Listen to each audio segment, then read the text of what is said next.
One of the biggest things, like social work thrive on human interaction and human connection, right? Being able to read people's in the room and their emotion. Um, when everything shut down, I started working remotely, so that shifted, right? So not only you're not able to really get people and see them being with and hold them emotionally, like what we call, but it's also having access. Who has access to the internet? Who has been impacted, not only grieving a family member, but structure. Like some of my high school students now became a parentified adult and they're helping younger siblings, or they're working out to supplement income. So the things that, like in the high school setting, school and grades is no longer the focus. Now it's like what needs to be met and competing services that are there. So really open up a lot of, for some students, a lot of traumatized wound.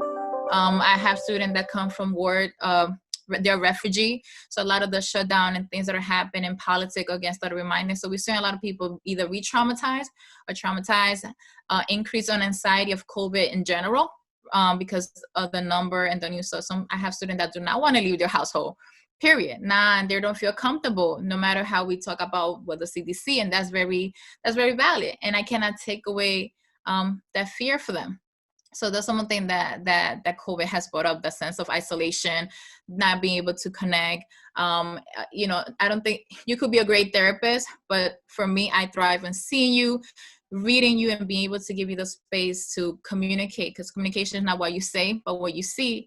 And when we're on a screen, we don't always see that. And oftentimes I have students that are not comfortable sharing a screen, right? So I'm here to guess and interpret with very limited information. And the same thing goes for resources. Resources now much more limited because everyone needs something. So now the wait line for any support has also increased. So that does make my job a little bit more challenging.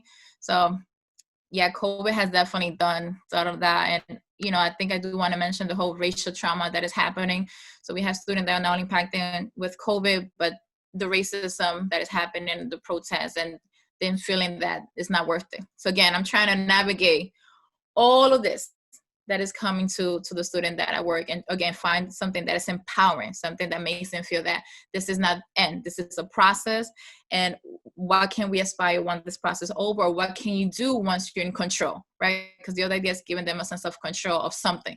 Maybe it's a sleeping schedule, maybe something that they could eat, because right now they don't feel that they have a lot of power and control, because I work in the high school setting, that population usually, they're still not 18, so parents make a lot of decisions for them.